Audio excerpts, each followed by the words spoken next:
Olá a todos vocês, que a graça e a paz do nosso Senhor e Salvador Jesus Cristo permaneça com todos de um modo muito especial. Estamos juntos mais uma vez para meditar na palavra de Deus e vamos iniciar um período de programação nas igrejas adventistas de um modo geral para todas as igrejas da instituição. São 10 dias de oração. Esses 10 dias nós buscamos a Deus com maior intensidade, com um propósito direto, tendo pessoas amadas na nossa mente, no nosso coração, aquelas pessoas que Deus coloca diante de nós para que nós possamos interceder por elas. E é um privilégio nós temos este momento e esta possibilidade de, como cristãos, como os irmãos na fé em Cristo Jesus, guiados pelo Espírito Santo, poder de fato interceder uns pelos outros. Então, se você tiver algum motivo especial de oração, coloque nos comentários, né, que você participe com a gente e saiba que durante esses 10 dias nós vamos estar orando pelo propósito que você pedir, aquilo que você quer colocar diante de Deus de um modo muito especial. E você, pessoalmente, particularmente, participe deste momento conosco. Se você quiser conhecer a Igreja Adventista do Sétimo Dia, todas estarão prontas a receber ou diretamente na igreja ou nos pequenos grupos, nos lares que se formam para estar juntos em comunhão neste momento de oração. Então, se você quiser participar deste movimento de oração, participe conosco, será muito bem-vindo você e a sua família, para que juntos, como irmãos em Cristo Jesus, independente da sua expressão de fé ou da sua confissão religiosa, nós possamos nos colocar diante de Deus, o Pai, buscando o Espírito Santo, para que nós tenhamos os nossos sonhos, os nossos projetos, o nosso direcionamento de vida, que seja tudo realizado segundo a vontade de Deus, que é sempre boa, agradável e perfeita.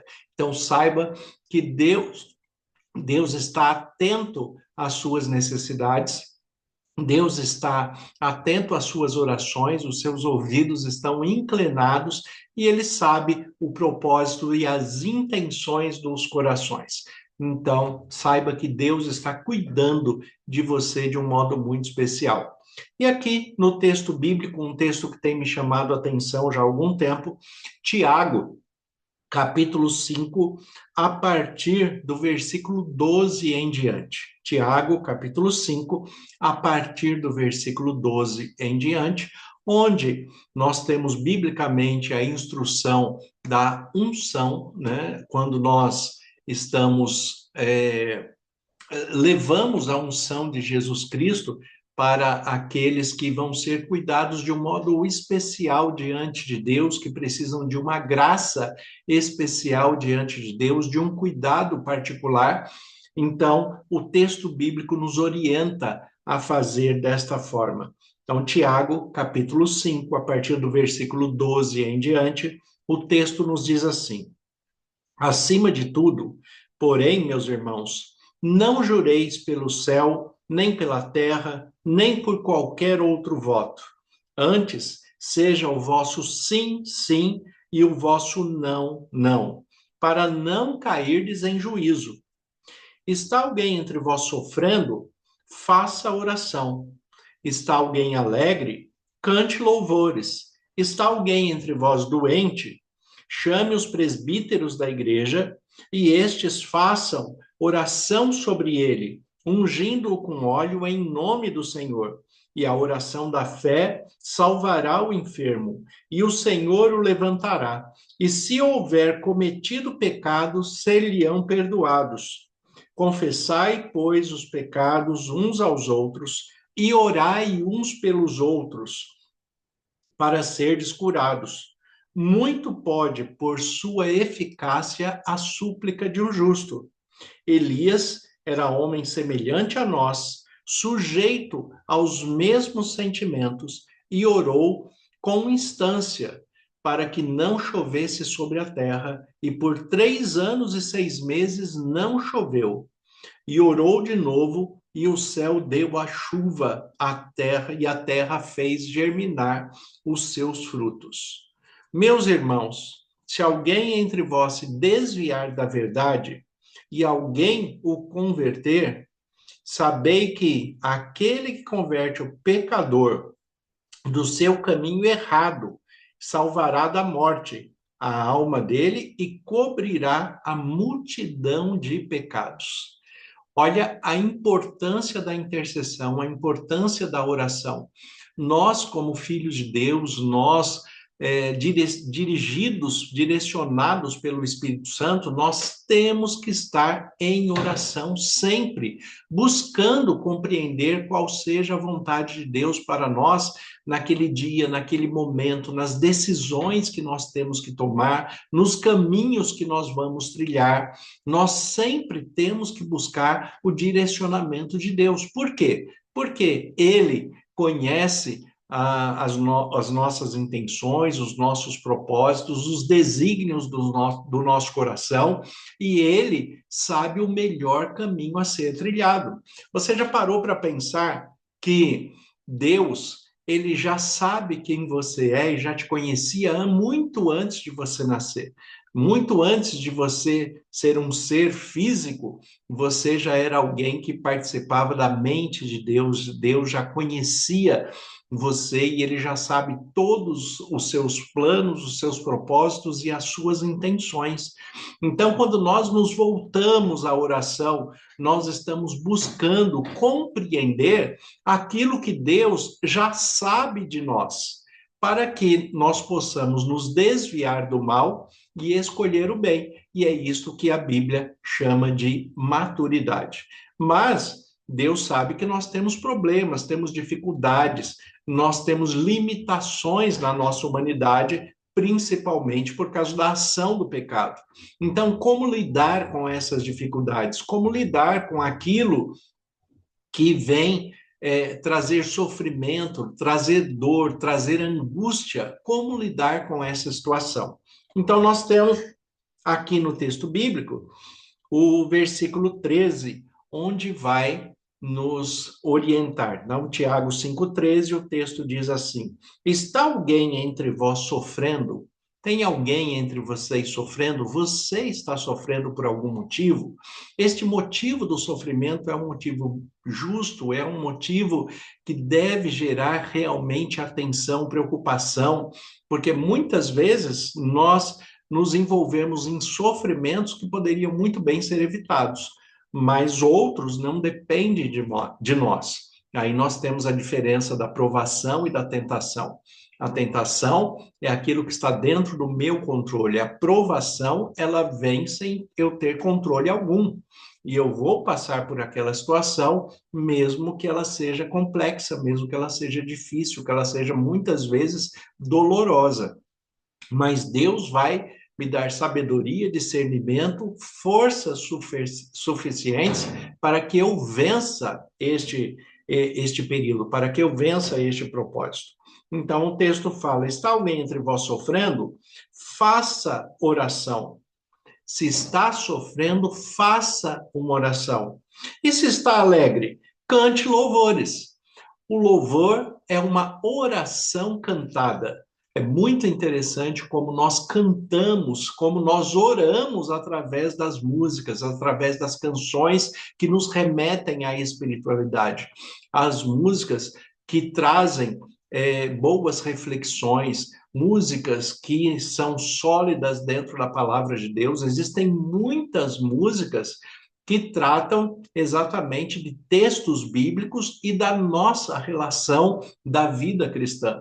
Uma música que eu gosto muito é o Viver para mim é Cristo. Né? Esta música me chama muita atenção pela sua letra, pela sua melodia, pela beleza espiritual que ela tem, quando ela diz que viver para mim é Cristo, morrer para mim é ganho. Não há outra questão. Quando se é cristão, nunca se para de lutar.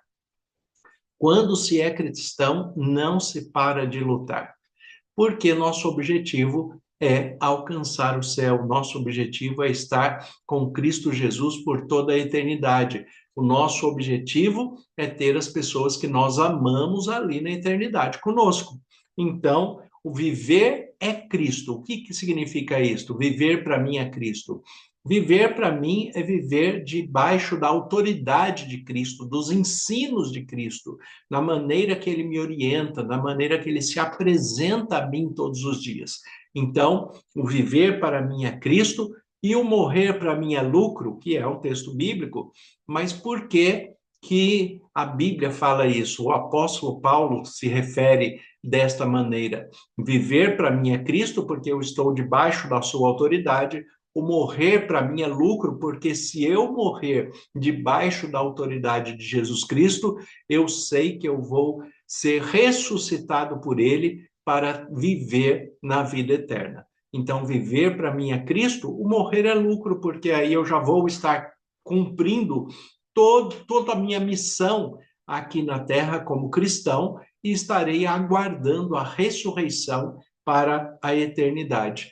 E aí vem a música falando que não há outra questão: quando se é cristão, não se para de lutar.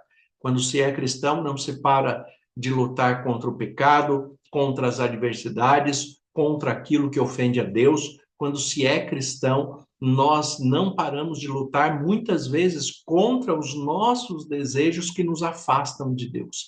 Então, existe uma luta diária, mas nessa luta em Cristo Jesus, nós já somos mais que vencedores. Então, viver para mim é Cristo, morrer para mim é lucro, e não há outra questão. Quando se é cristão, não se para de lutar.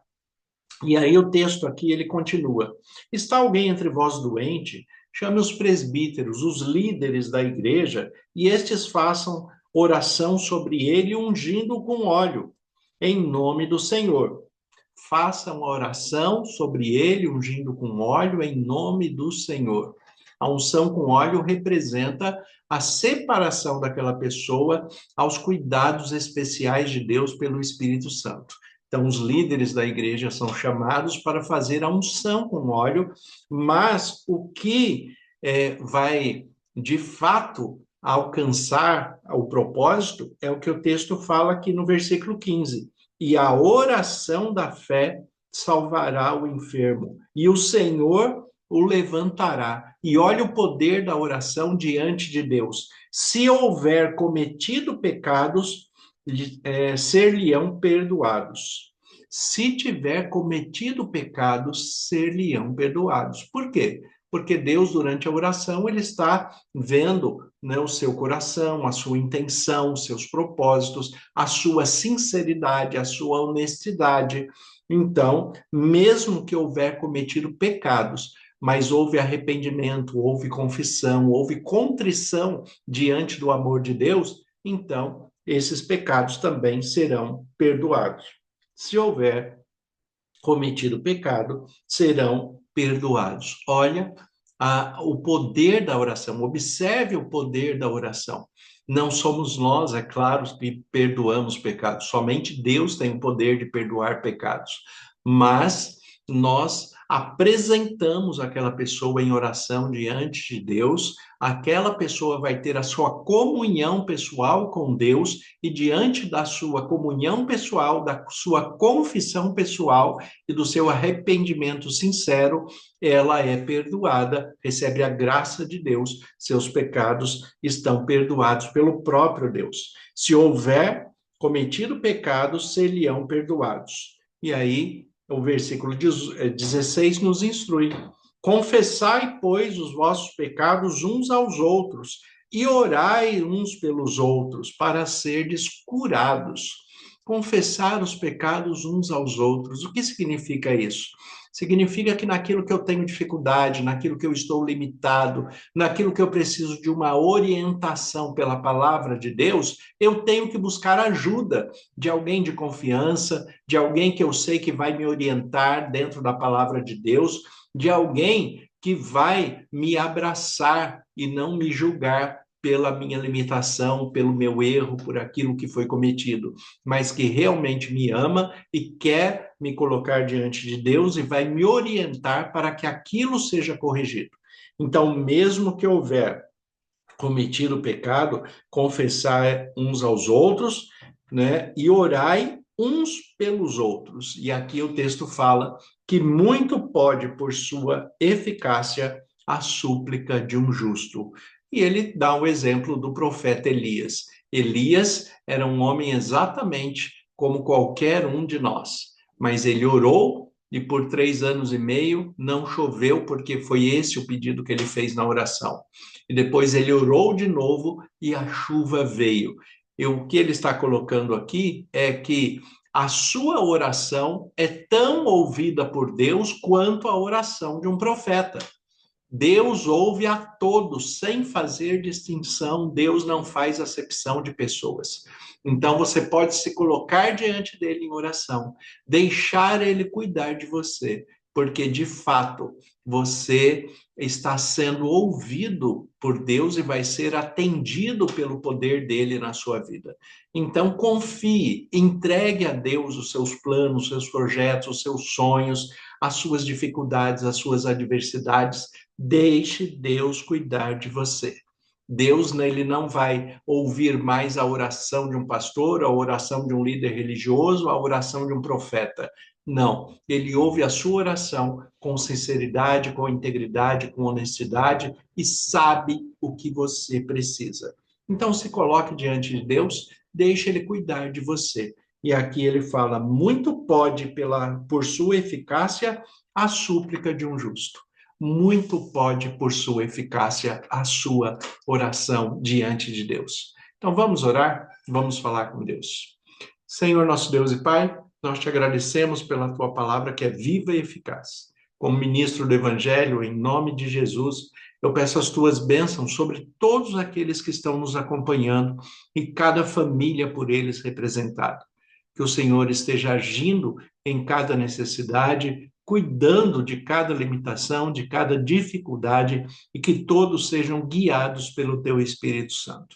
Te agradecemos, colocamos nossas vidas em tuas mãos, pedimos que o Senhor nos conceda sabedoria e discernimento, em nome de Jesus. Amém. Que Deus abençoe a todos. Tenha um excelente dia, em nome de Jesus.